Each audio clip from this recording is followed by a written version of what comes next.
Anche tu fai parte di un team sportivo e hai bisogno di un nuovo kit? Crea ora la tua identità insieme a Dinicri Sportswear. Avrai subito un 50% di sconto e il riassortimento a prezzo bloccato. Oltre 300 sono le società che si sono già affidate a noi. E tu cosa aspetti? Contattaci subito al 379 244 8537 o entra su dinicri.com.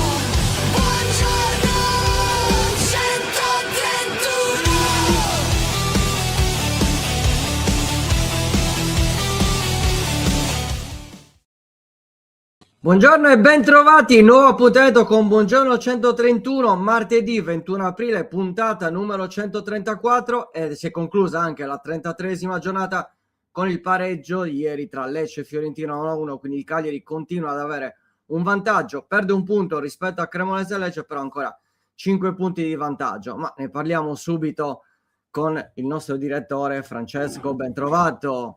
Stai parlando di Fantacalcio? No, stop. Buongiorno. È bello perché io e te parliamo più volte.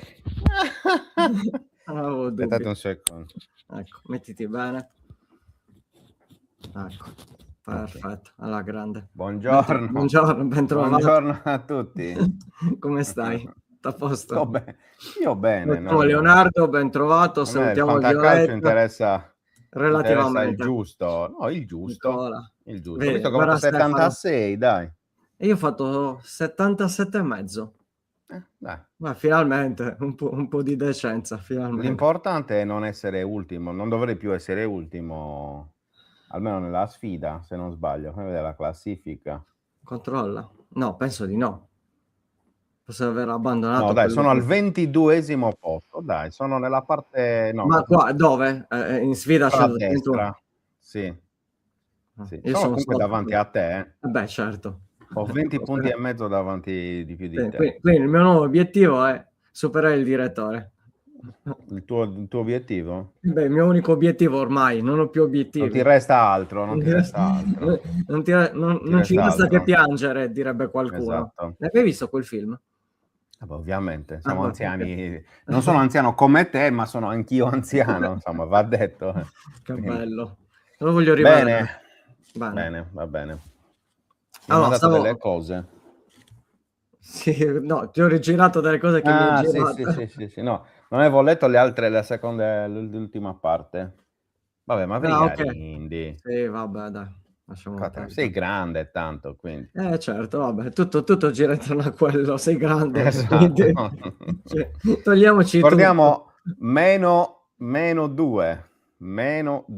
Sì, è la seconda persona che me lo ricorda oggi, e sono appena le 10 del mattino. Questo è preoccupante. No, non è niente. Un po' non è... una cosa da mettere. Ragazzi, Taiwan vi segue. Grande, grandissimo o grandissima. Dov'è? Grande. Vicious, sì, Vicious. Ogni tanto ci segue, è vero. Tanto, bentornato Vicious, è da un bel po' che non ti beccavamo in diretta. Lui ci segue il primo periodo e poi sicuramente che tipo l'una e mezza di notte lì, quindi giustamente se ne va a letto. Ha di meglio da fare che seguire Buongiorno 131. Con queste facce soprattutto. Di cosa dobbiamo parlare? Beh, stavo parlando del pareggio del Lecce ieri, si chiude la 33esima giornata, il Cagliari... Il Lecce è vivo, eh? Assolutamente sì. Il Lecce è vivo. Ma io ti dico anche la partite. Anche la Cremonese è viva. Meno del Lecce? Beh, però ieri... Il Lecce... Che cosa? Ieri? Allora, ieri se Non lo la so. Fiorentina avesse avuto un attaccante avrebbe vinto 3-0. Vabbè, lasciamo perdere. Chi indovina chi aveva Però, l'attaccante ieri titolare? Vabbè, lasciamo però, perdere. però il discorso è un altro, cioè che comunque il Lecce ha fatto, adesso non ho la statistica sotto mano, ha fatto l'ennesimo gol su calcio piazzato. Sì, E ha la rischiato di Fiorentina farne altri. Ha rischiato di farne altri. Quindi, cioè, il Lecce si conferma una squadra molto tignosa, molto, molto fastidiosa. E ripeto, tra Lecce e Cremonese per me al momento non c'è paragone.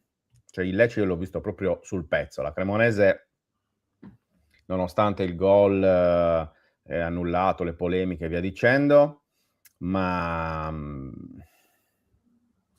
non mi ha fatto la stessa impressione di squadra viva che mi ha fatto quella di Di Francesco. Poi il discorso è che Di Francesco, cioè il Lecce ha Di Francesco in panchina, quindi il collezionatore seriale di retrocessioni all'ultima giornata, e quindi quello sicuramente non depone a suo favore. Però io anche ieri ho visto una squadra viva. Poi, per fortuna del Cagliari, dico, non è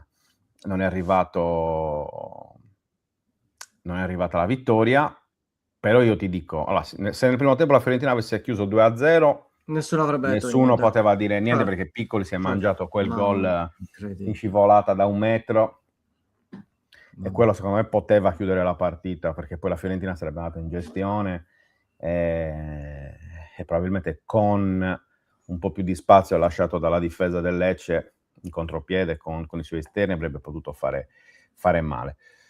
Nel secondo tempo il Lecce poteva farne 2 o 3, comunque tutti su calci piazzati o quasi.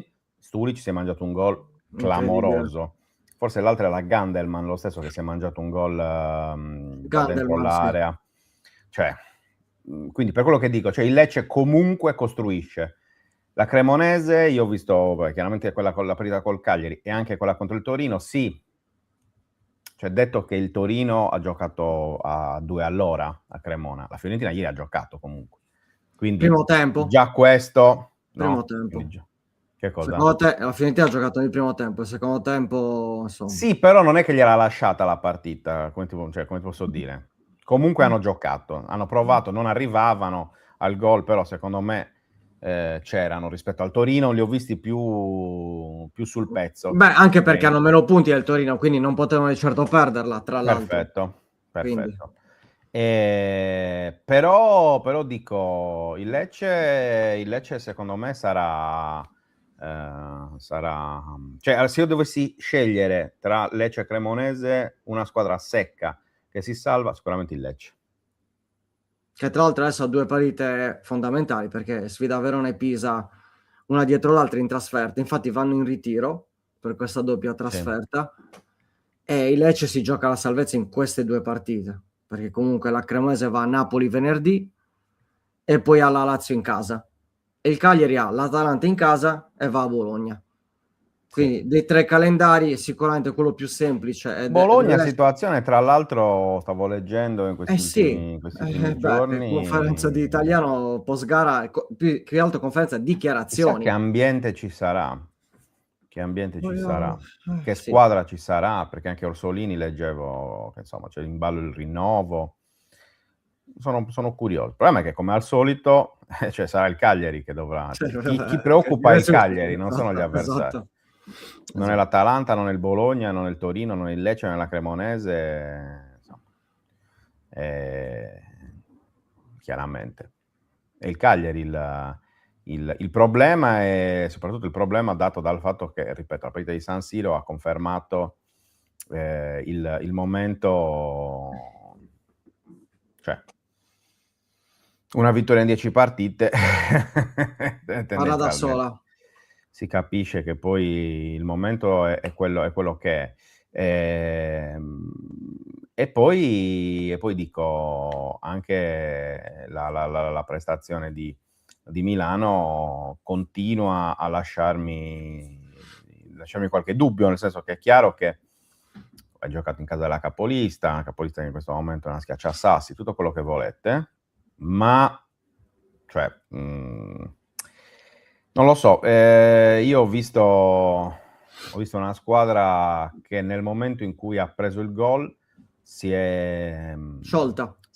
ma più che sciolta si è incasinata, perché si è fatta prendere dalla solita frenesia che crea grossi problemi a questo Cagliari, e soprattutto nella seconda parte di stagione. Una frenesia, guarda, io ho sempre l'impressione di quegli allenamenti o partitelle dei bambini, dei piccoli bambini, no? Quando gli dai un pallone, tutti cioè, girano intorno alla palla, anche se sono della stessa squadra, Sì. Ce cioè, la si volevi toccare combattono il il pallone certo. perché ok. Ecco, facendo delle debite proporzioni, io ogni volta che il Cagliari subisce e poi soprattutto deve difendere la squadra che accelera, contro una squadra che accelera, va totalmente in frenesia, che insomma, non lo so. Tu la vedi frenesia? Cristian, chi ha detto che il Lecce è forte? Perché Cristian dice il Lecce è così forte che rischia di perdere entrambe con Verona e Pisa. Chi ha detto che è forte? Forse nei commenti. Perché io non ho detto che è forte. Nessuno ha Io ho detto detto che è vivo. è vivo, è diverso. È Anche nei molto commenti ce lo diverso. vivo. È molto diverso. Quindi dicevo, mi dà quell'impressione proprio di frenesia totale, che poi è un'altra prova della mancanza di lucidità, della mancanza di serenità dello Esatto. spogliatoio. Manca la tranquillità, c'è paura in una Sì. situazione che probabilmente non era stata sottovalutata completamente qualche settimana fa, e alla fine ti sei ritrovato nel calderone, e poi uscirne chiaramente non è così semplice, visto quanti giovani è il Cagliari, visto che anche i giocatori esperti comunque evidentemente non hanno quella leadership necessaria per dare tranquillità. E mettiamoci anche i Pisacane, assolutamente. Parliamo sempre di una situazione nuova per tanti giocatori e l'allenatore, però a un certo punto devi anche fare quadrato, nel senso Però anche che questa roba fare dei gruppo. giovani, cioè siamo al Alla 21 33esima. aprile, Lo sono so, passate 32 partite, lo so. e poi i giovani, cioè, ieri volevo rispondere, poi alla fine non ho più risposto perché ho detto vabbè, lasciamo perdere.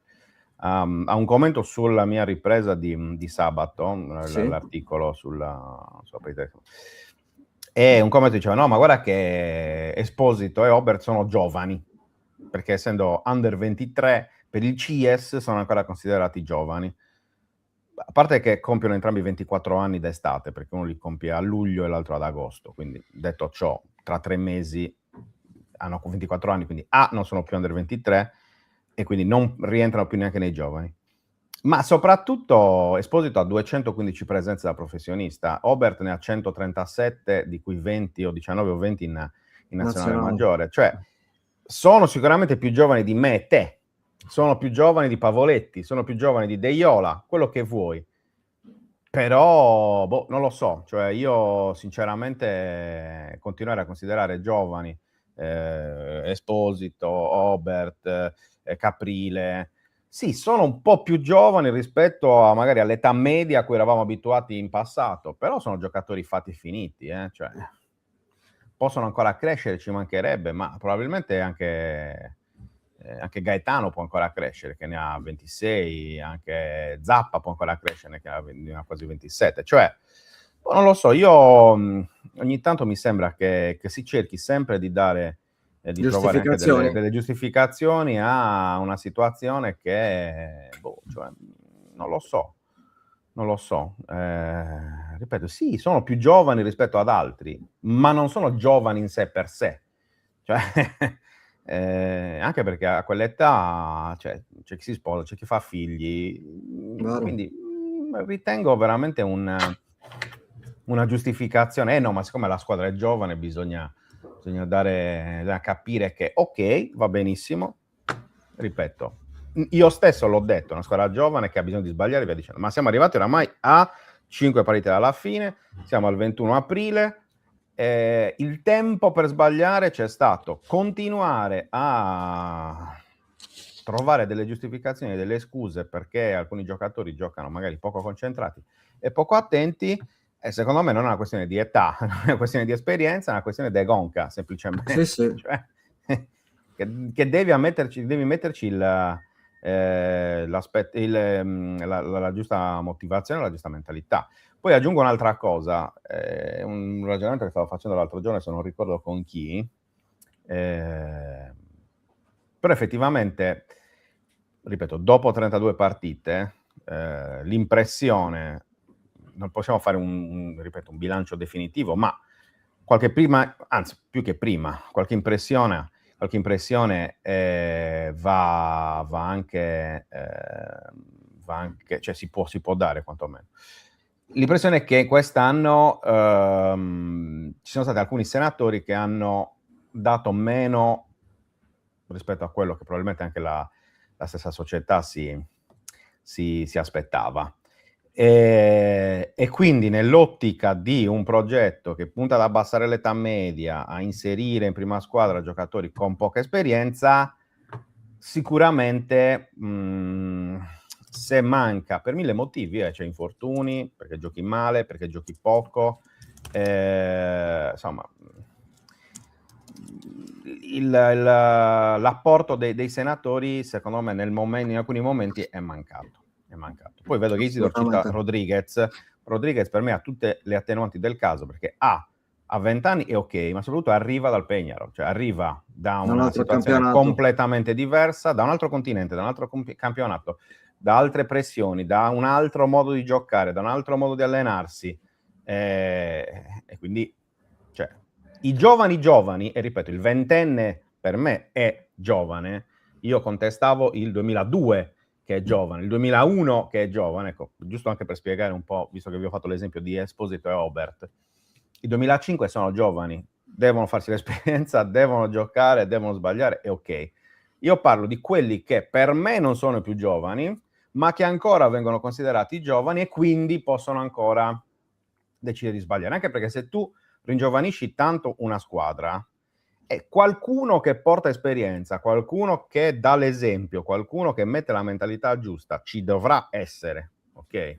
Quindi non possono essere sicuramente Rodriguez e Palestra, o Kilixo in questo caso, o Idrissi, cioè cito 2005, giusto per capirci, che devono dare quel tipo di contributo. Loro devono dare un altro contributo, devono dare il contributo veramente dei ventenni, cioè a livello di corsa, a livello di entusiasmo, a livello anche di ignoranza, tra virgolette, no? Di sana ignoranza, cioè di provare a fare la cosa distinto invece che ragionandoci troppo. E quindi questo è un po' il discorso generale, secondo me. Per quello che dico, cioè,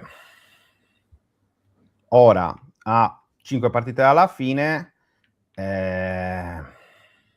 considerare ancora quei giocatori là come giovani, che ancora devono farsi l'esperienza, non lo so, cioè ci può stare, secondo me, dico il mio modo di pensarlo, che in realtà non siano più giovani, perché a 24 anni, ribadisco, tra 3 mesi, a luglio mi pare che compia gli anni Esposito, ad agosto Oberto il contrario, perché entrambi sono del 2002. Ma non voglio lanciare la croce a nessuno, cioè, sia chiaro, non sto dicendo nulla, anche perché secondo me sono tra i due che quest'anno hanno fatto meglio. Però ecco, considerarli giovani, cioè io critico il ragionamento, il punto di vista, ecco. Perché sennò poi alla fine sono tutti giovani e allora diventa la delusione. Foloruccio, certo, quello è uno dei senatori a cui mi riferivo, assolutamente, caro Isidoro, in alcuni momenti passaggio a voto di Mina, la gestione di Mazzitelli secondo me è stata un po' rivedibile, soprattutto dal punto di vista fisico, perché è stato preso che era fuori da ogni tipo di gioco a Como, così come Belotti, perché poi adesso io vi dico, magari quello che è successo a Mazzitelli sarebbe successo a Belotti, senza l'infortunio al ginocchio, magari anche Belotti avrebbe avuto difficoltà sia di inserimento che a livello fisico. Non lo sappiamo chiaramente perché non lo possiamo sapere, visto che si è fatto male subito, però insomma abbiamo anche questa possibilità, avremmo avuto questa possibilità, per cui io credo che a fine stagione anche sulla gestione atletica e fisica, a prescindere da tutto, qualche ragionamento andrà fatto. Assolutamente. Abbiamo il nostro primo ospite di oggi, lo facciamo entrare. Allora, eccoci qua. Ciao Antonio, ben trovato. Ci senti, Ciao, ci vedi? scusa. Sì, vi vedo, scusa, ma Buongiorno Antonio. ma stavo andando al campo e mi sono fermato per la diretta un attimo. Grande. Grandissimo. Come stai? Tutto bene, grazie, tutto bene. Vai Luca. Ti chiedo subito, Anto, grazie innanzitutto per aver accettato il nostro invito. Ti chiedo un commento su questo finale di stagione del Cagliari. Mancano 5 giornate alla fine, il Cagliari ha 5 punti di vantaggio su Cremonese e Lecce. Come vedi un po' l'iter del Cagliari in queste ultime 5? Ti chiedo anche un discorso generale, visto che il Cagliari sembrava salvo, ma si trova ancora immerso in questa lotta a salvezza. Sicuramente da quando sembrava quasi salvo, che aveva forse 10-15 punti di vantaggio nella zona di retrocessione, sembrava quasi fatta, e poi invece ha avuto un mesetto un po' brutto dove ha perso tutti i punti e ha preso degli scontri proprio con le squadre dirette correnti per la salvezza. Penso che oggi a questo punto la vittoria sulla Cremonese è stata fondamentale, perché era rischioso proprio quella partita, e vedendo anche il pareggio del Lecce ieri non è messo, diciamo, non è da preoccuparsi tantissimo, però da stare attenti, perché 5 punti sembrano tanti ma poi sono pochi, basta perderne una e te ti trovi di nuovo in mezzo a tutta la zona di retrocessione, e poi diventa difficoltoso le ultime partite. Però penso che il Cagliari, confronto a tutte le altre squadre, sia molto superiore come organico, e soprattutto la spinta in più del Sant'Elì è una cosa importante. Assolutamente. Ti aspettavi un po' questo crollo dopo quel famoso Cagliari-Verona 4-0, 11 punti di vantaggio sulla terzultima? Forse si è sottovalutato il fatto che non fosse realmente salvo, e quindi è un po' calata anche la concentrazione, voi anche gli infortuni, voi anche delle situazioni. Ovvio che le partite con Pisa e Lecce sono i due errori, due orrori meglio, fatti dal Cagliari in questo periodo. Sicuramente, guarda, quando poi hai tantissimi punti, non dico che la prendi leggera, però sai, un po' la mente distacca un po', perché dice vabbè, abbiamo tantissimi punti, non siamo salvi matematicamente, ma nella testa magari ti rilassi un po'. Ecco perché poi vengono quelle sconfitte pesanti col Pisa, soprattutto in 10, che non era una partita da perdere, con Lecce in casa, quindi lì inizia un po' la preoccupazione. Però, come ti ho detto prima, sicuramente c'è stato un calo, un po' di tensione normale dovuto a tanti punti di vantaggio, però sono stati bravi, soprattutto domenica, a vincere quella partita che era fondamentale secondo me per la salvezza. Vabbè, prima ho avuto un lapso, ho detto Sant'Elia perché sono rimasto a Sant'Elia. Certo, ci sta assolutamente. Anche perché il Sant'Elianto è uno stadio, insomma, che sicuramente ti ha visto protagonista di grandissime giornate. Ma prima di parlare un po' di passato, continuiamo a parlare di presente e anche un po' di futuro. Cioè, tu come giudichi in generale questa stagione del Cagliari, soprattutto come dal punto di vista del progetto? Cioè, stavamo parlando prima che tu entrassi in diretta dell'abbassamento dell'età media, dell'idea da parte della società di dare un'impronta più giovanile rispetto al passato. Siccome tu comunque adesso ti occupi anche di calcio giovanile, soprattutto di calcio giovanile, come hai visto questa nuova impronta dall'inizio della stagione? E soprattutto stiamo arrivando alla fine, se il Cagliari si dovesse salvare, secondo te Pisacane merita di essere confermato? Ma penso che sia la cosa dovrebbero fare tutte le squadre di Serie A. Avere una squadra giovane, ma soprattutto penso una squadra italiana, perché oggi fai difficoltà in tutte le squadre, se tu prendi tutte le squadre di Serie A contare i giovani italiani che giocano. Forse nel Cagliari è quelli che abbia dove ci sono più italiani, forse proprio una di quelle è il Cagliari, perché ormai su 11 giocatori 11 sono stranieri, Ecco perché poi abbiamo la difficoltà come quest'anno di non andare di nuovo al mondiale, perché ormai purtroppo le squadre, soprattutto le grandi squadre, ci sono più stranieri che italiani, quindi il Cagliari penso che ha sposato un ottimo progetto, anzi io lo farei obbligatorio riproporre quello che si faceva 20 anni fa, 30 anni fa, un massimo di stranieri e tutto il resto giovani italiani. E l'Italia penso che sia uno dei paesi dove fa giocare un giovane è difficilissimo, e quindi o sei un fenomeno o sei fortissimo, se no fai fatica a emergere in Italia. Da anni così. Penso che il Cagliari invece abbia fatto un'ottima cosa e spero che sia anche d'esempio per altre squadre di Serie A, perché l'unico modo per andare avanti oggi è il settore giovanile, sono i giocatori giovani che devono aver fiducia e che la società veda fiducia. Anche il Cagliari quest'anno con Palestra, oggi Palestra è uno forse che sia l'esterno, uno dei più forti esterni che c'ha una squadra italiana, lo stesso Esposito, cioè giocatori giovani che sono bravi, ma se non dai fiducia, non dai continuità, si perdono. E oggi il Cagliari ha un merito grosso che è questo. E arrivare a 5 giornate alla fine, che sei, tra virgolette, quasi salvo, è un merito grande sia della società, ma soprattutto di Pisacane, che ha dimostrato come esordio, ha salvato una squadra di Serie A, anche se non è matematico, ma io penso al 100% che la salvi tranquillamente, giocando un ottimo calcio, perché ha fatto un mese e mezzo il Cagliari, quando vinceva sempre, facendo delle ottime partite e delle grandi azioni e soprattutto dei grandi gol, quindi penso che va riconfermato senza nessun tipo di problema. Antonio, hai parlato di Palestra, chiaramente è la sensazione dell'anno in casa Cagliari, cioè il giocatore che ha lasciato tutti stupiti, anche a San Siro è stato l'unico forse davvero in grado di competere contro l'Inter. Ti chiedo, intanto se ti aspettavi quando è arrivato che potesse avere questo tipo di impatto da subito, non solo sul Cagliari ma in generale sul calcio italiano e soprattutto da esterno, visto che tu sei stata una grande ala, dove può arrivare secondo te Palestra? Aspettate che mi sono perso un attimo.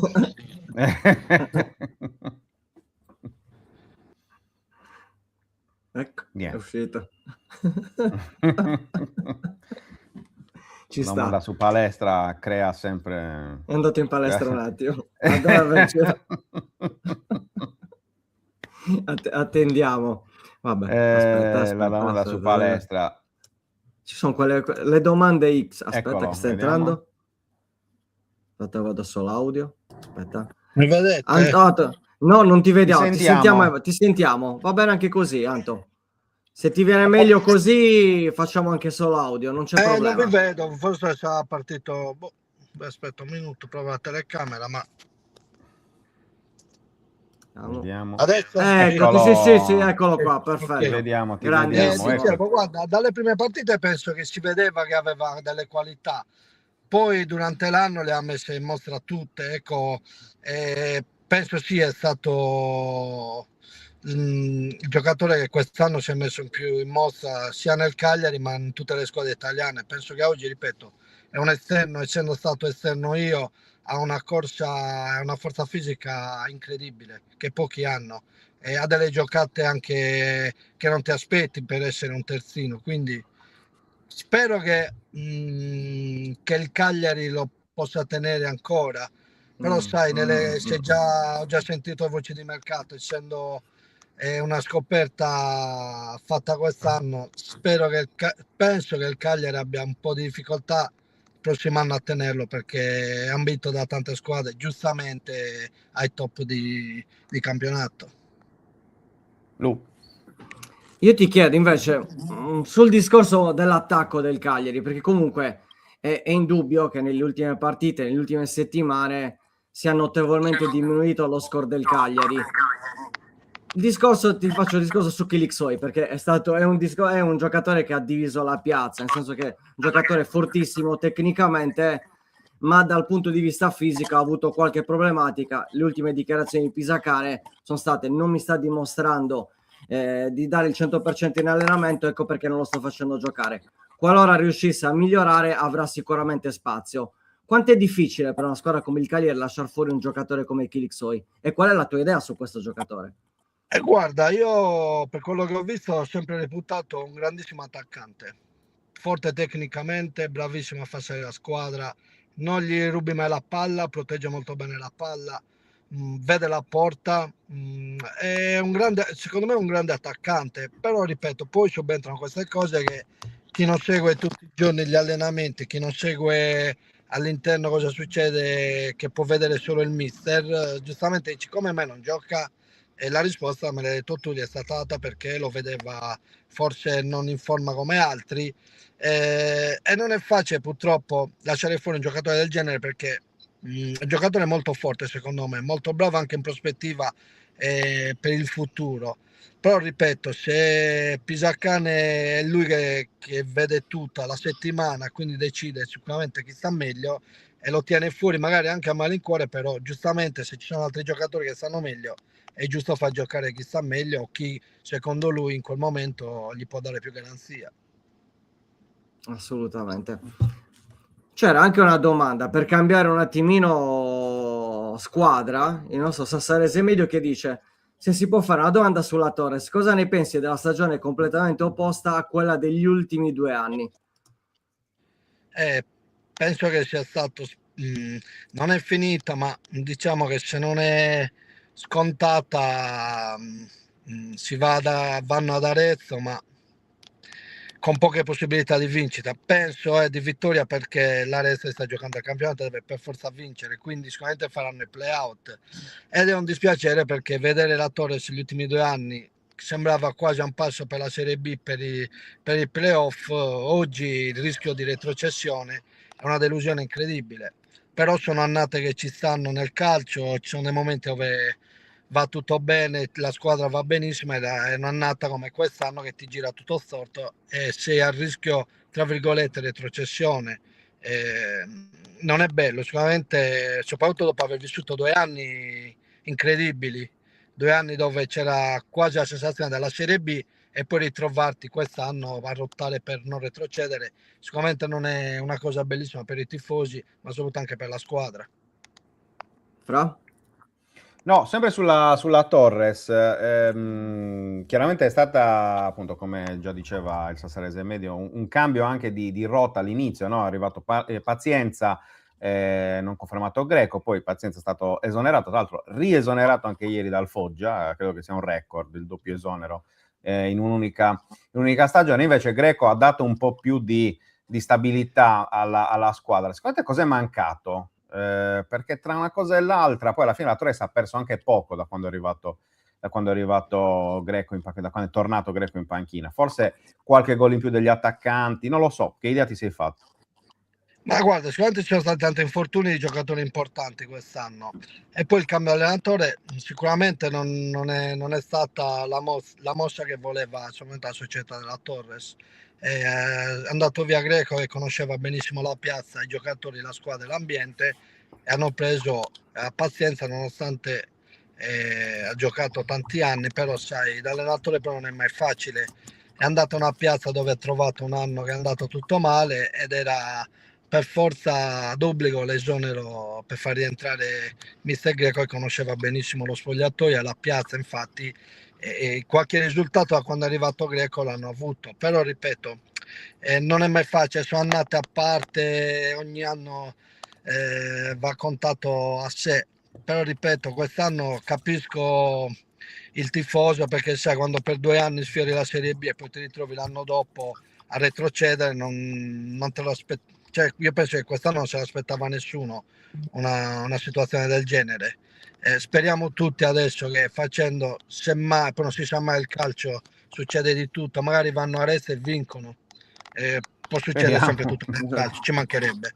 Quindi non è, io dico, la do per scontata, perché sai, quando ti ritrovi per quasi un anno a essere nei play-out, non esci fuori, andare a Arezzo e vincere ad Arezzo, dove una squadra sta giocando la Serie B, ci sono tante motivazioni, penso in più come è capitato a volte anche a me da giocatore, quando devi vincere per forza non ce n'è per nessuno, quindi soprattutto andare in Serie B per una squadra è una cosa bellissima, quindi ripeto, avrà molte difficoltà la Torres, penso, l'ultima partita, però il calcio è talmente strano che magari non te l'aspetti, la Torres va lì e vince, non è la prima volta che è successo, succederà sempre, però ripeto, a questo punto penso che tutti i tifosi si siano fatto l'idea di fare i play-out e quindi spaventa perché, ti ripeto, 2 anni per la B di fare i play-out non è una bella cosa.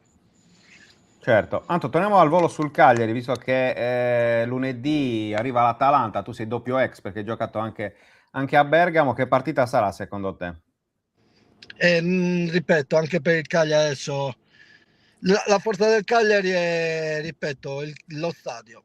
È quasi sempre tutto pieno, tantissimi abbonati. So cosa vuol dire avere quello stadio pieno, quindi ha una spinta in più. Diciamo l'Atalanta deve vincere per forza, se vuole ancora avere qualche speranza per andare in Champions.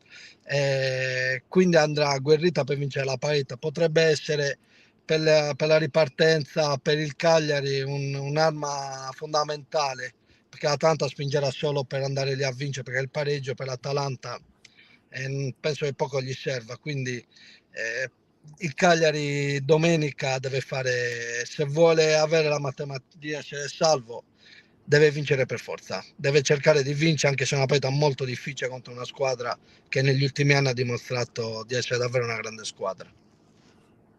Vai Luca con l'ultima. Vado con l'ultima domanda. Un utente ci chiede un po' di Amarcord, Anto. Domanda Amarcord per Antonio. Quel gol contro il Como nel 2004 nel pantano di un Santeria allagato, quanto era bello? Era forse uno dei più importanti di quella stagione, perché se non sbaglio diedi là le 7 vittorie consecutive nel finale di quella stessa stagione. Sì, mi sa che era un 3-2, perdendo Io 2-0. c'ero. Un 3-2 quasi alla fine. Per noi era fondamentale vincere, sì, perché poi da lì ci fu un filotto incredibile di partite vinte. Era una gara molto difficile perché il Como aveva una grande squadra progettata per risalire subito in Serie A. Sì, mi ricordo proprio da fuori aria che entrò perfetta all'angolino ed era un 3-2 che poi anellammo una serie di vittorie incredibili. Sempre bello ricordare quei tempi. Anto, grazie ovviamente per essere stato con noi. Ci vediamo presto. Un abbraccio e buon lavoro. Buon lavoro. Ciao Antonio. Ciao. Vada. Bello, sempre bello. Sì. Poi io quando rivedo giocatori con un Cagliari che faceva che ho apprezzato quando ero più giovane. Certo. Bene, oggi è martedì, signori. Vada.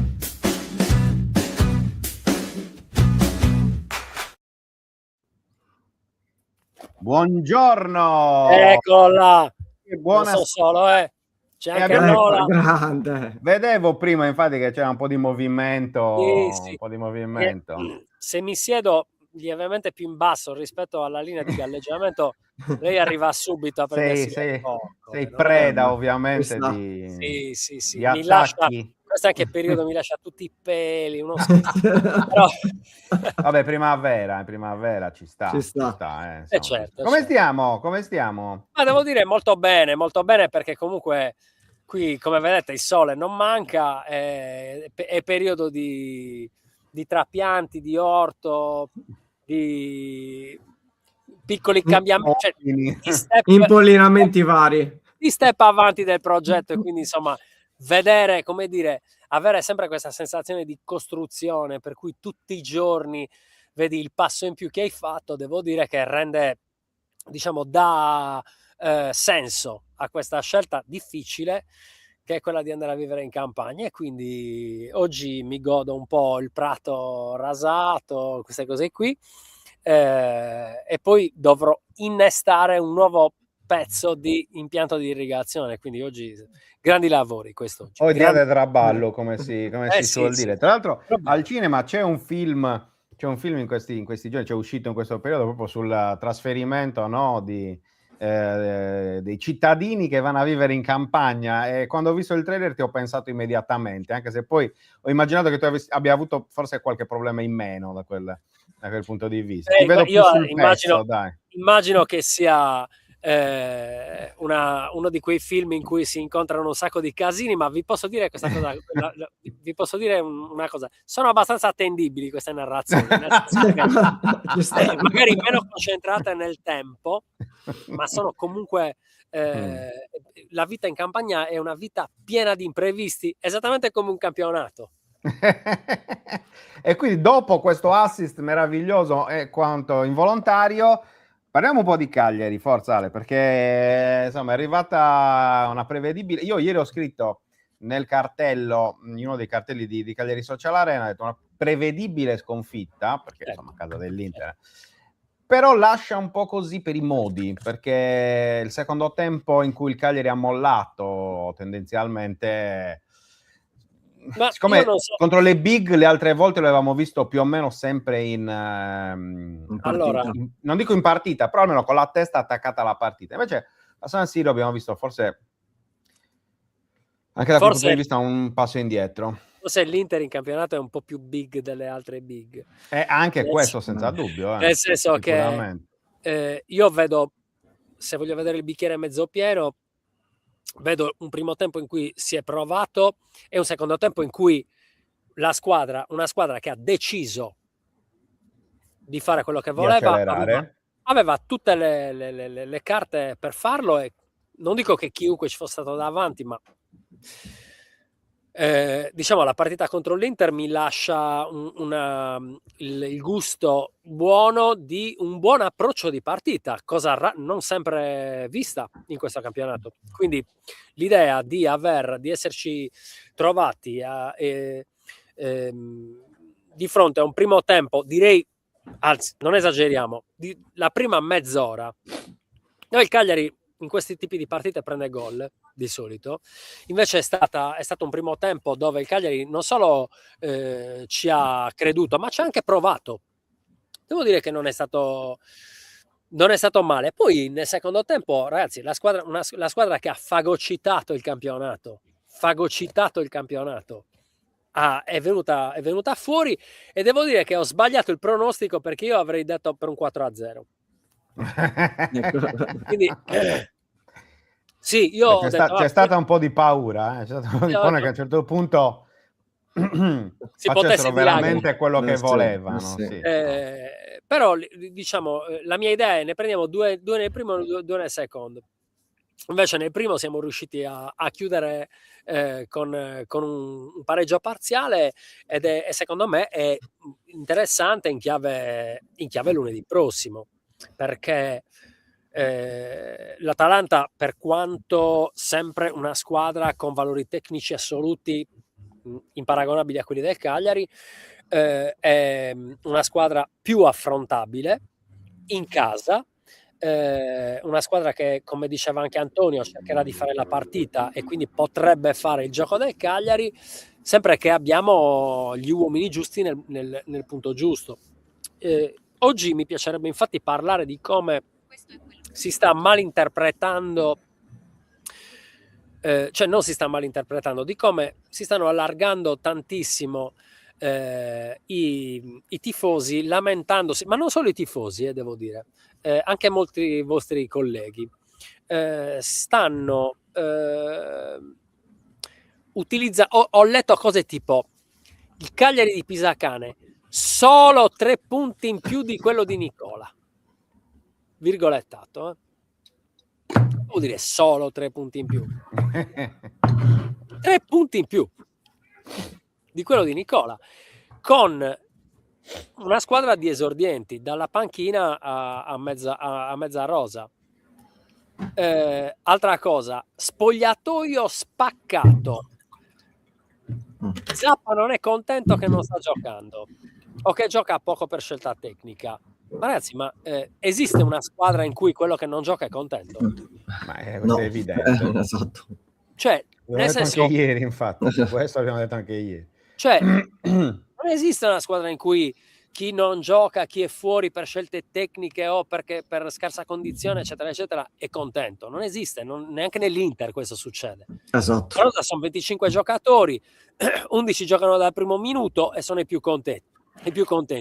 Poi sono quelli che vanno in panchina, quelli che subentrano sono un po' più contenti, sono quelli che non entrano che non sono contenti. Ma questo vale in tutti gli spogliatoi. Poi se sei, voglio dire, probabilmente chi è lì, anche il più giovane, gioca a calcio da quasi 20 anni.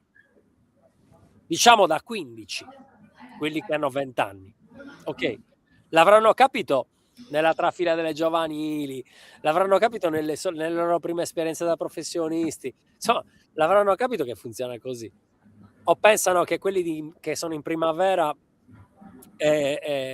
quando sono in primavera non giocano e sono contenti. Non esiste da nessuna parte. È giusto così, e la competizione interna dello spogliatoio è quella che notoriamente si va a cercare proprio per aumentare il livello, per alzare il livello. Il livello si alza quando Kilixoi vuole giocare e durante la settimana incrementa il suo impegno in allenamento per dimostrare al mister che ha le carte per giocare dal primo minuto o per subentrare. Stessa cosa vale per Zappa, che evidentemente non rientra sempre nei piani dell'allenatore, perché comunque c'è una gerarchia nel calcio.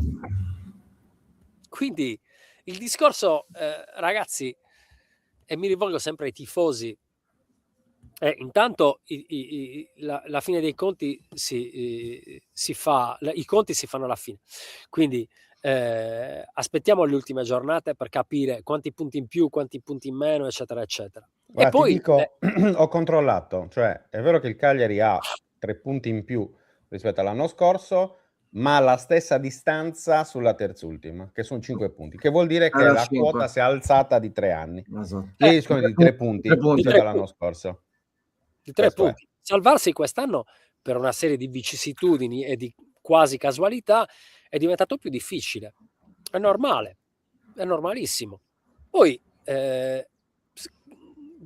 se avete voglia di lamentarvi in generale dopo una sconfitta con l'Inter a più 12, non so a quanto, a più 11, non mi ricordo a quanto, dalla seconda, 12.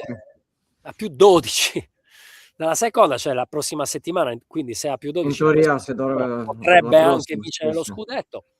Ma cosa, cioè nel senso, dove vogliamo...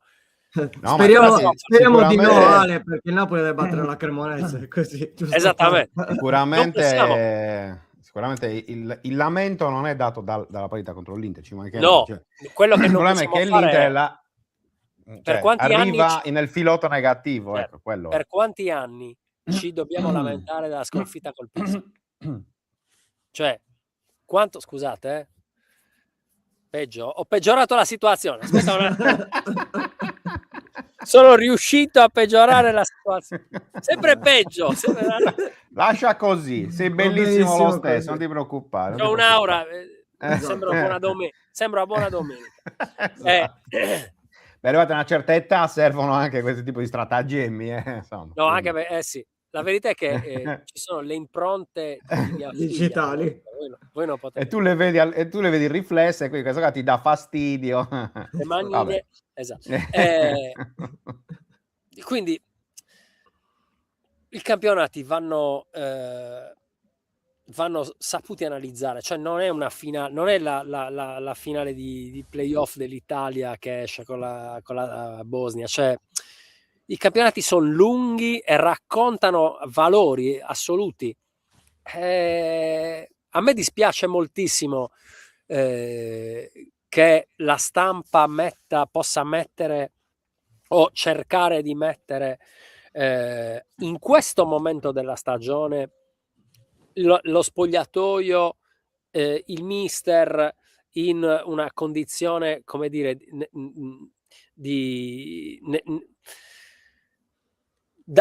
portarli a mettersi sulla difensiva rispetto alla comunicazione, rispetto a quanto, perché il supporto arriva da tutti. Questo è un momento in cui noi dobbiamo dare forza alla squadra, dobbiamo dare forza allo spogliatoio alla fine della stagione, quando la palla è ferma, a quel punto si possono fare delle analisi, se vogliamo, anche severe, che possano, che siano di utilità a costruire per l'anno prossimo. Ma adesso noi dobbiamo cercare di mantenere una categoria che ci compete e che è giusto mantenere. Dobbiamo continuare a valorizzare una rosa che deve darci un tesoro che ci deve permettere di investire in futuro. Proprietà nuove, adesso abbiamo visto anche questi nuovi nomi italiani che girano a proposito delle comproprietà.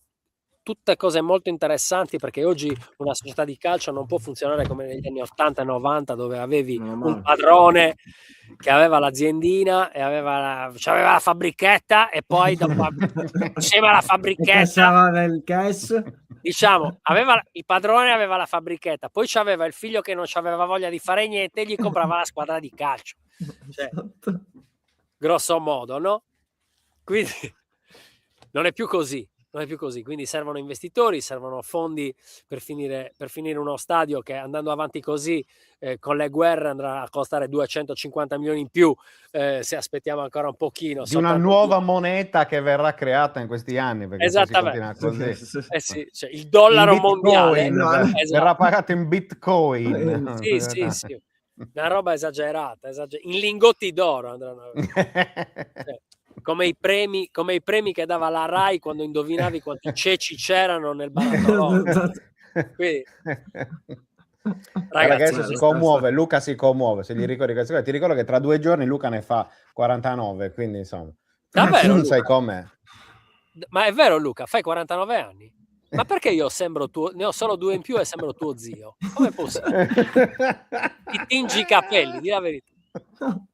Perché lui si fa la beauty routine la mattina, al pomeriggio e anche la notte, perché giustamente ci tiene. Quindi ce lo dobbiamo immaginare con i cetrioli. Sì, con la mascherina di ghiaccio e i cetrioli. Che immagine meravigliosa mi hai regalato. E penso soprattutto ai nostri abbonati, perché so già che c'era qualcuno che starà lavorando adesso per fare un'immagine di Luca. È molto semplice. Solo su abbonamento foto di Luca prima di andare a dormire con i cetrioli. Abbiamo svoltato ogni problema economico. Si svolta. Non c'è nessun problema. Non c'è nessun problema. Ragazzi, io da quel punto di vista mi sono versato, non potete dire per la causa. Non possiamo dire assolutamente. Per la causa. Va bene, torniamo sul tema, perché c'è una domanda, Luca, che per Ale.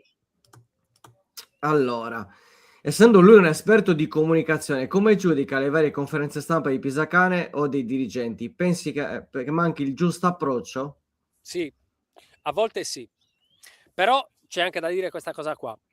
Da una parte è chiaro che la comunicazione di una squadra di Serie A, di un club, ma in generale di un'azienda molto importante, va gestita con maggiore oculatezza dal punto di vista, forse anche con accordi anche forse più solidi fra le parti che si espongono e le parti che dirigono. Però è anche vero che il calcio ci ha regalato a questa cosa rispetto ad altre aziende, ad altri prodotti. C'è una parte emozionale, quindi in qualche modo la parte istintiva della comunicazione ci racconta anche non solo chi abbiamo davanti, ma anche qual è il mood che si respira in un determinato momento. Pisacane è un uomo proprio di cuore, ragazzi. Non vorrei fare quello che utilizza i luoghi comuni e dice che i napoletani sono gente de gore, perché lo siamo un po', nel senso, chi ama questo sport, chi ama in generale lo sport, si fa tanto trascinare dalle emozioni. I migliori, io vorrei ricordarvi, ragazzi, le conferenze stampa meravigliose di, come si chiama, il grandissimo vincentissimo della Dinamo Sassari, Sacchetti. Ragazzi, Pozzecco. No, ragazzi, Pozzecco, ragazzi. Che hai detto vincente, quindi Sacchetti. È vero, non è nemmeno Sacchetti, Pozzecco, però ragazzi, ma quanto erano belle quelle conferenze stampa? Ma quanto erano belle le conferenze stampa per ritornare al calcio, magari di un tempo di Serse Cosmi? Cioè, nel senso, ci sta anche che a un certo punto il sentimento prevarichi l'uomo, perché siamo dentro un turbine. E se c'è rimasto, e se il calcio sta perdendo moltissimo, l'unica cosa in cui, a cui rimane ancorato da un certo punto di vista è proprio questa capacità di farti perdere le staffe. È una cosa bellissima, perché adesso sembra tutto una PlayStation. Sembra, vedi giocare tutto giusto, il prato è giusto, non ci sono più le lotte nel fango come quelle che faceva Langella. Cioè, Esatto. adesso è tutto pettinatissimo, lo stadio è pettinatissimo, nessuno si porta più le salsicce e il fiasco di vino. Cioè, ci sono un sacco di cose che non ci sono più e che hanno fatto perdere, diciamo, quella genuinità al calcio. Lasciateci almeno che gli allenatori perdano un po' le staffe, un minimo. O che quelli che vanno alle conferenze stampa a un certo punto gli scappi anche la lacrimuccia. Io penso, per esempio, a Gattuso dopo la finale persa, che sono momenti straordinari di comunicazione quelli legati allo sport, sono momenti bellissimi. E quindi, dopo aver riflettuto tanto anche sul fatto che effettivamente alcune uscite di Pisacane, soprattutto dopo alcune sconfitte effettivamente ingiustificabili, facciano parte, lasciano trasparire la bellissima fragilità di un uomo che ha ricordato lui stesso in una bellissima intervista a Cronache di Spogliatoio che è attraverso la debolezza che si scopre il coraggio. È molto bello. Quella è, secondo me, l'ultima cosa davvero sentimentale che è rimasta nel calcio. In un calcio di ragazzi che rimangono 1 o 2 stagioni, se ne vanno, allenatori che cercano sempre la scalata, insomma, di un calcio un po' individualista e che pensa poco alla piazza, è molto al tornaconto personale, molto azienda, ecco. Meno male che ci sono questi approcci. Altra cosa invece è il fatto che la dirigenza a volte potrebbe esporsi di più in certi momenti, quello sì. Adesso credo che è già un paio di volte nelle ultime settimane che il presidente fa delle dichiarazioni, parla, si mette i microfoni. Forse avrebbe dovuto farlo un po' di più. In generale, forse... Anche non solo quando si vince, magari. Esatto, infatti. Esatto. Forse avrebbe dovuto farlo, o comunque in generale forse, se dovessi io dare un consiglio assolutamente non richiesto e neanche necessario, ma solo perché mi hanno fatto questa domanda, ai massimi dirigenti della società, direi che probabilmente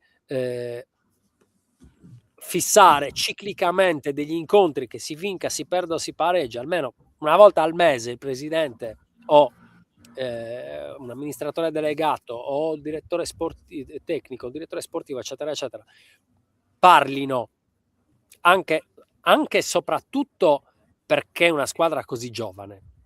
Quindi in qualche modo ne legittimino la paternità anche di determinate scelte. Direi che sarebbe stato carino, sarebbe stato una buona gestione di comunicazione, che comunque, ricordiamolo, per quanto riguarda Pisacane, a parte secondo me un post partita non felicissimo, in generale secondo me se l'è giocata sempre abbastanza bene, con grande onestà e grande sincerità. Sì, poi bisogna sempre ragionare anche sul fatto che momenti, gestione del nervosismo fine partita quando vinci o dell'esaltazione del nervosismo quando perdi, dell'esaltazione quando vinci, cioè il contrario. Io dico la mia, perché oramai da Lopez in poi le ho fatte tutte le conferenze stampa, cioè tutte no, però nel senso ho avuto ogni anno modo di fare almeno una o due conferenze stampa. È chiaro che quando tu cioè, ti stai lanciando, idem come era, ripeto, Diego Lopez all'epoca, che aveva appena smesso di giocare, e quindi chiaramente anche da quel punto di vista doveva strutturarsi, perché ti dovevi strutturare dal punto di vista proprio, come dire, nel frattempo, scusate, mi si è scaricata la cuffietta, quindi Ecco, fare il cambio, se no... cambio orecchio. Esatto. Aspettate un secondo che... Vediamo un po'. Ci becchi? Prova. Ci senti? Se no esce e rientra. Ora ci siamo. Okay, cosa esce e rientra, che sennò poi cambia tutto. Basta Verdi. No, dicevo, credo che anche Pisacane, per completare il ragionamento sulla capacità di comunicare e quant'altro, stia facendo il suo percorso, sta studiando, sicuramente ha avuto anche lui dei momenti in cui magari è stato meno chiaro, in cui anche la tensione della partita o del pre-partita ha inciso sulle sue dichiarazioni in sala stampa. Però io vi dico, per esempio, facendo il ragionamento degli ultimi 3 anni, quindi da Ranieri in avanti, tolto Ranieri che per certi versi è un fenomeno. Luca, nel frattempo, se tu devi andare, vai pure. Ok, vai pure. vi saluto ragazzi. La chiudo io con... Grazie. Devo andare a rinnovare la patente, non per altro, esatto, perché è un anziano maledetto, esatto. e quindi mi tocca. quindi deve fare anche questa cosa. Ciao a tutti Lucone, ragazzi, un abbraccio. Ciao. Ci vediamo domani. Ciao. Ciao. Eccoci Ale, no? Giusto per... che così è tranquillo. L'ho visto già entrare un po' nel panico, perché era di fretta, ma siccome noi siamo più di 100, siamo 115 in questo momento, quindi continuiamo a chiacchierare. Quindi dicevo, tolto Ranieri, perché Ranieri io continuo a dire dal punto di vista della comunicazione fuori classe, io non lo metto neanche nel novero, no, perché è qualcosa di totalmente sì. Carisma, totalmente superiore, sì, ma poi sai, abituato a piazze molto più complesse da gestire rispetto a Cagliari, no? Quante volte è andata a Roma? Sì, lo sappiamo. Quindi tolto Ranieri, gli altri, cioè per esempio Nicola era uno che aveva una strategia comunicativa abbastanza chiara, cioè lui ti riempiva di parole, ti riempiva di concetti, di termini tecnici e via dicendo, molto spesso per non dirti niente, perché non ti voleva rispondere. Cioè tu facevi una domanda circostanziata, esatto, una domanda circostanziata, e lui no, ma sai, ma perché in realtà, e quindi faceva tutto il suo giro, e poi in realtà la risposta non te la dava, come Ranieri però era più simpatico, diceva no, si metteva a ridere, diceva no, poi si metteva a ridere, ti portava a ridere e quindi poi lì cambiava, cioè ti spostava in qualche modo, no, anche l'attenzione. Io a Pisacane devo dirvi la verità, quest'anno l'ho visto molto spontaneo e sincero, a volte anche troppo.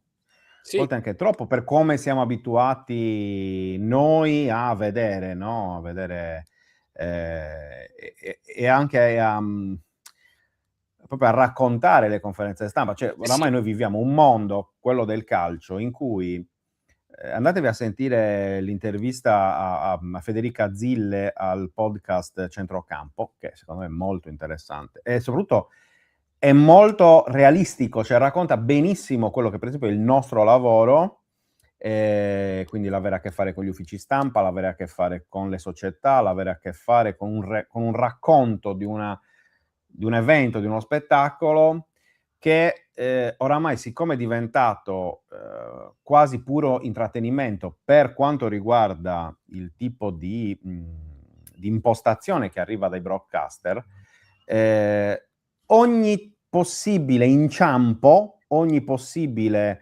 entrata in scivolata, ogni possibile polemica, a meno che non ci sia una chiara volontà di farla scoppiare, la polemica deve essere evitata. Certo. E quindi Sì. questo poi si riverbera su tutto quello che è anche il racconto, perché chiaramente se nel prepartita l'allenatore, il direttore sportivo, il capitano parla soltanto con appunto in questo caso DAZN o con Sky, che hanno degli accordi precisi con la Lega Calcio, all'interno dei quali c'è scritto non fare domande di un certo tipo durante il mercato, nel prepartita non si può parlare di mercato, nel post partita sì. Sono tanti piccoli elementi che magari il tifoso, l'appassionato medio non conosce nello specifico, che però aiutano secondo me molto, una volta che poi li si vengono a conoscere, aiuta molto a capire il contesto in cui si opera. Ecco, per chiudere il discorso sulla comunicazione, Pisacane sta imparando, e quindi come in tutte le cose deve farsi l'esperienza. Non tutti sono Conte, non tutti sono, per me per esempio un pessimo comunicatore Conte, cioè io tutte le volte che ci ho avuto a che fare, che l'ho sentito, non mi piace il suo approccio, perché lo vive tipo guerra, Sì, capito? poverino, non parte da buone basi. No, cioè Dal proprio, punto di vista, nel senso, cioè proprio una guerra, è sì, impostato in quel modo, no? sì, Il tipo di parte male, comunicazione. quindi per me Aiutato anche da un ufficio stampa molto, molto insomma, inquadrato, rigoroso. quasi militare da quel punto di Sì. vista. E ripeto, poi non sono tutti Mourinho, che è quello che poi ti tira fuori in maniera super studiata, ovviamente, perché non c'è niente di spontaneo in quello. Le perle, le battute, io non sono un pirla, tutte queste cose qui, no? È chiaro che, ripeto, Cagliari è da quel punto di vista un ambiente che riflette un po' anche quella che è la situazione generale dell'isola, e quindi anche nella comunicazione si va in quella direzione. Tu prima hai citato Pozzecco. Pozzecco era ingovernabile da quel punto di vista, È vero. ma lo è sempre stato ingovernabile, e la sua forza è stata sempre quella. Cioè io ricordo, eravamo appena nati con 131, una sua conferenza stampa a Venezia nel post partita della serie di finale, in cui sclera clamorosamente, batte i pugni sul tavolo. Quel video che noi avevamo fatto perché eravamo lì, a parte che ci avevano chiesto tutte le principali testate italiane, quindi Gazzetta, Sì. Mediaset, Lo Sky, ricordo bene. Rai, ok, un video che ha fatto dei numeri irreali per quel, però per dire, perché lui era così, era completamente naif, ecco. Totalmente spontaneo, difficile avere un allenatore del genere nel mondo del calcio, perché nel mondo del calcio un allenatore così dura forse un mese, 2 mesi, poi arriva quello e dice no, però guarda che ci sarebbero anche degli accordi da rispettare, per cui invece per quanto riguarda poi la dirigenza, l'ho detto prima, cioè sicuramente Giulini sa perfettamente di non essere molto apprezzato in generale dalla tifoseria, e quindi ogni occasione è buona, secondo me, anche per cioè, che sia nel bene, che sia nel male, ti esponi sempre a critiche pesantissime, che sono derivate da 12 anni di gestione, che appunto non a tutti ha convinto assolutamente. Quindi io avevo apprezzato molto il silenzio durante l'era Ranieri, per dire, cioè, è un Giulini silente, e io lì, devo essere sincero, l'ho apprezzato molto, perché c'era Ranieri, chiaramente. Però ecco, lì il discorso è che però dovresti essere in grado a volte anche di restare sempre un po' fuori da quelle che sono, io almeno lo dico così, e a me sembra quasi un controsenso rispetto a quella che è la mia attività, perché a me chiaramente se Giulini parla porta sempre interesse, che sia positivo o negativo, ma io lavoro e lavoro, cioè ho lavoro da fare se parla Giulini, però invece da analista, diciamo così, della situazione, quell'esperimento di un Giulini silenzioso per un anno, insomma quello che è stato, devo dire che io l'avevo apprezzato perché cerchi anche di essere in qualche modo, cioè proprio ti metti da una parte, perché tanto lo sappiamo che poi, lo diceva Bandecchi, l'intervista di un altro podcast che ho ascoltato nei giorni scorsi, perché io viaggiando molto i podcast li divoro, giusto Sì. per dire, cioè, tanto alla fine il presidente conta solo quando si perde, quando si vince non è mai merito suo, Certo. è solo colpa sua quando le cose vanno male, e fa sorridere perché poi alla fine lo dicono tutti i presidenti in generale di calcio, pallamano, basket, pallavolo o tutto, no? Cioè, è chiaro che chi gestisce il potere da quel punto di vista poi richiama a sé soprattutto critiche più che complimenti, però fa anche parte del gioco da quel punto di vista.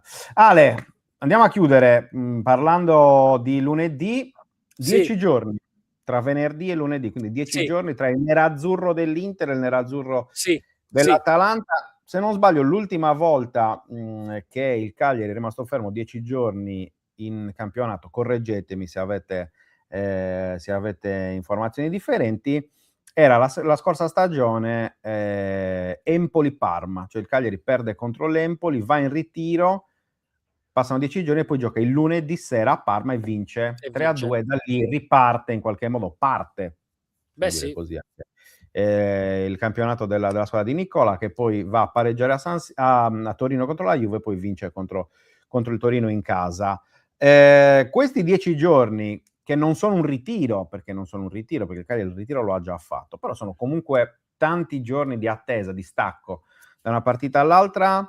Cosa possono portare secondo te a uno spogliatoio che in questo momento è chiamato anche a dare una risposta importante? Perché la partita contro la Cremonese ha fatto vedere che ancora c'è del lavoro da fare, ovviamente. Il calendario ti pone di fronte a esami tutt'altro che banali, però il Cagliari con l'Atalanta in casa spesso ha saputo fare il risultato.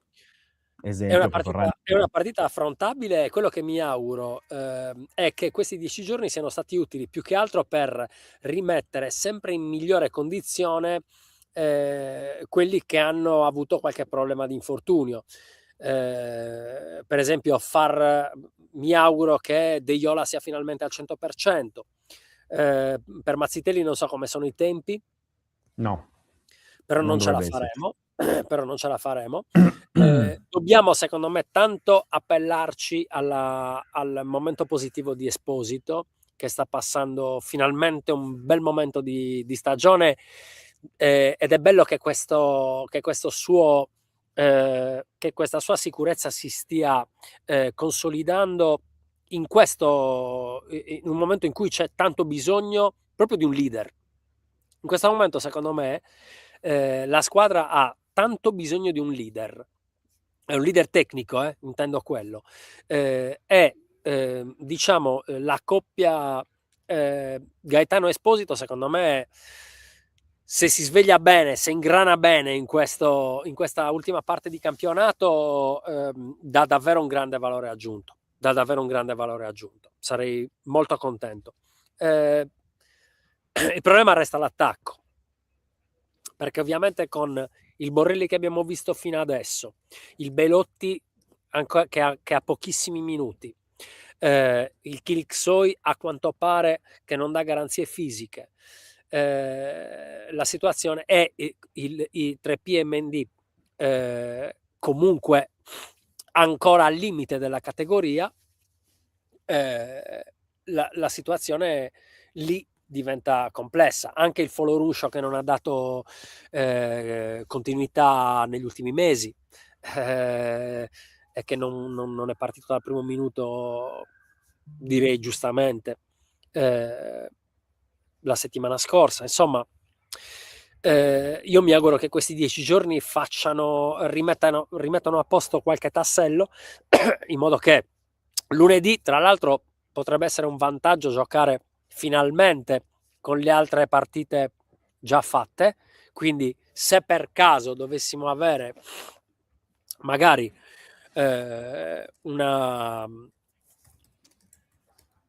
Cremonese che vince, mettiamo, comunque ci sarebbe un po' di pepe al sedere in più, ecco, mi viene detto. Quindi secondo me finalmente poter giocare con tutte le altre partite già assegnate, con tutti gli altri punti già assegnati, potrebbe essere interessante da una parte per avere la motivazione, per esempio appunto se la Cremonese dovesse vincere, dall'altra per giocare a cuore più leggero se la Cremonese dovesse perdere, e quindi magari riuscire ad avere quelle gambe più leggere e quella ripartenza più spavalda e diciamo spensierata se la Cremonese dovesse perdere, per esempio. Quindi io penso che abbiamo un triplo vantaggio: 10 giorni di tranquillità, uno stadio che ci vuole vedere vincere, che vuole vedere la squadra vincere, e tutte le altre partite e tutti gli altri punti già assegnati. Perché no? Potrebbe essere anche interessante per l'Atalanta se qualche concorrente per la salvezza, per la Champions non dovesse vincere, e magari potrebbe essere anche un po' più ammorbidita, cosa ne so, o magari più incattivita, non lo sappiamo, perché ovviamente questo è un tipo di vantaggio che si condivide chiaramente con l'altra squadra. Quindi io sono molto curioso, molto contento di un lunedì alle 18:30, devo dire, è un orario che mi piace, è un orario che mi piace, è un giorno che mi piace. Non potrò andare allo stadio, ma è un orario comunque che mi aiuta a godermela a casa con più tranquillità. E giochiamoci queste finali da qui alla fine del campionato, e poi ripeto, i conti, la linea dei conti la tiriamo alla fine. Sì, come ricorda Fabrizio, l'Atalanta ha anche domani, mi pare, la Coppa Italia Sì, contro la Lazio. L'Inter non è che ne abbia risentito tanto, diciamo così, della Coppa Italia oggi, quindi, però magari, chissà, speriamo che aver già giocato, chiaramente invece cambi qualcosa. Ale, grazie come sempre per essere stato con noi, ci vediamo settimana prossima, un abbraccio e buon lavoro. Visto che ti tocca, l'hai detto già prima, ti tocca una bella giornata di fatica sì. Là nei campi. Oggi così. Va bene, un abbraccio. Guardate, vi saluto così. Appunto. E Gida sfata bella, come diceva un coro. Figa, subito e vai a traballare. Esatto. Direi che con questa possiamo chiudere. Ale, un abbraccio, grazie e buona giornata. A voi. A presto. Ciao. E voilà! Allora chiudiamo questa puntata di Buongiorno 131, intanto ringraziandovi come sempre che siete stati tantissimo. La puntata è domani, come sempre alle 10. Cercheremo di parlare anche di basket, di Dinamo Sassari, ve lo dico già, stiamo provando a lavorare su questo fronte, perché chiaramente la sconfitta di domenica in casa contro Venezia ha lasciato la Dinamo ultima in classifica, e il rischio Serie A2 è sempre più importante, è sempre più reale soprattutto, quindi cercheremo domani di analizzare un po', anche con chi ne sa sicuramente più del sottoscritto, cosa non abbia funzionato quest'anno, cosa si può fare, cosa soprattutto può dire ancora questa stagione, che sulla carta è super proibitiva, visto che la Dinamo ha 2 gare ancora da giocare, è vero, ma una in trasferta contro Brescia e l'altra in casa contro la Virtus Bologna, che in questo momento sono le prime in classifica, quindi chiaramente questo non aiuta, ecco, sul campo delle speranze di una salvezza. Però ecco, è una situazione che sicuramente va analizzata sia su quella che è stata la stagione, ma anche su quelli che potrebbero essere gli eventuali scenari futuri, e quindi cercheremo appunto di affrontare il tema con persone super qualificate. In ogni caso ci vediamo domani alle ore 10, come sempre qui su Buongiorno 131. Grazie davvero a tutti coloro che sono stati qui, a coloro che ci rivedranno in replica, che sono sempre tanti, e a chi ha commentato e chi commenterà, quindi insomma grazie come sempre del vostro appoggio. A domani, buona giornata e sigla.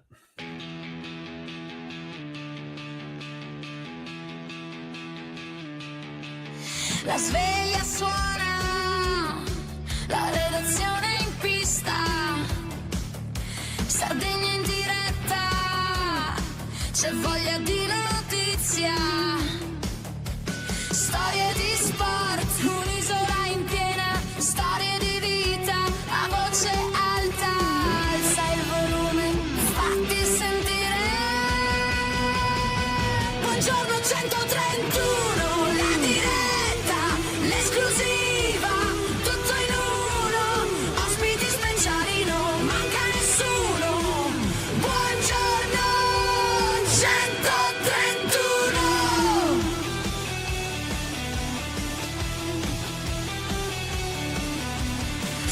di sport, storie da raccontare, tra il campo e il mare c'è tanto da dire. Alza il volume, fatti sentire.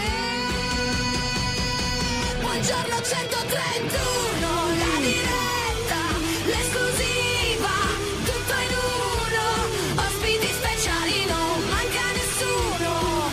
Buongiorno 131.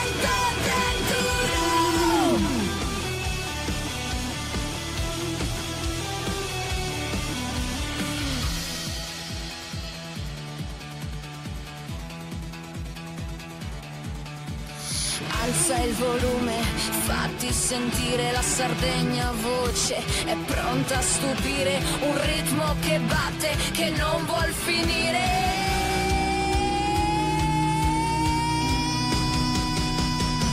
Buongiorno 131, la diretta, l'esclusiva, tutto in uno, ospiti speciali, non manca nessuno. Buongiorno 131.